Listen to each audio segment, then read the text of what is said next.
नमस्कार दोस्तों, इस वीडियो में हम आपको सिखाएंगे कि किस तरह से अपने इष्ट देव को भोग लगाना चाहिए। सही पद्धति से भोग लगाने से आपके जीवन में सुख, शांति और समृद्धि आएगी। जाने खास टिप्स और मंत्र जो आपके पूजा के अनुभव को और भी विशेष बनाएंगे। दोस्तों, भोग लगाने के सामान्य नियम इस प्रकार है। भोग लगाने से पहले आपको स्वयं भी शुद्ध होना चाहिए। स्नान करके स्वच्छ वस्त्र धारण करें।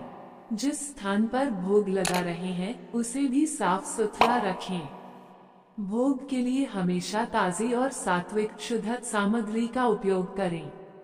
मांस, मछली, अंडे, लहसुन और प्याज जैसी चीजें आमतौर पर भोग में शामिल नहीं की जाती।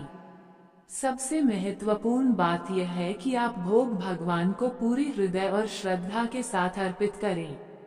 आपका भाव ही सबसे ऊपर है। भोग हमेशा साफ और विशेष रूप से भगवान के लिए रखे गए बर्तनों में ही परोसें। नए बर्तनों का उपयोग करना भी शुभ माना जाता है। कई परंपराओं में, विशेषकर विष्णु भगवान के भोग में, तुलसी का पत्ता डालना बहुत शुभ माना जाता है। भोग लगाने की प्रक्रिया इस प्रकार है। भोग बनाने से पहले हाथों को अच्छी तरह धो लें। जितना हो सके भोग को घर पर ही शुद्धता से तैयार करें। भगवान को अर्पित करने के लिए एक अलग प्लेट या थाली का उपयोग करें जिसमें आप स्वयं कभी न खाते हों। तैयार भोग को भगवान की मूर्ति या तस्वीर के सामने रखें। भगवान का आवाहन करें और उन्हें भोग ग्रहण करने का निवेदन करें।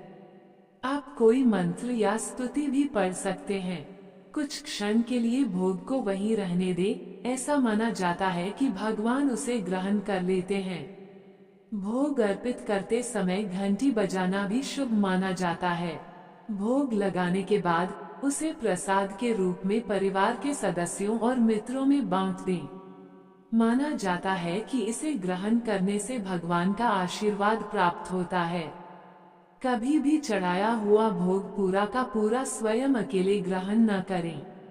दोस्तों, भोग लगाने का कोई निश्चित समय नहीं है, लेकिन आमतौर पर सुबह पूजा के बाद और शाम को आरती के समय भोग लगाया जाता है। यदि आप किसी विशेष संप्रदाय या परंपरा का पालन करते हैं तो उनके विशिष्ट नियमों और रीति रिवाजों के बारे में जानकारी प्राप्त करना सबसे अच्छा रहेगा। यदि आप बहुत कुछ तैयार नहीं कर सकते तो भगवान को एक फल, मिठाई का एक छोटा टुकड़ा या यहाँ तक कि साफ पानी भी सच्चे मन से अर्पित किया जा सकता है। भगवान भाव के भूखे होते हैं। याद रखें, भगवान को भोग लगाना केवल एक रस्म नहीं बल्कि आपके प्रेम और कृतज्ञता की अभिव्यक्ति है। आपका शुद्ध हृदय और सच्ची श्रद्धा ही सबसे महत्वपूर्ण है। दोस्तों, वीडियो लाइक, शेयर, सब्सक्राइब करें।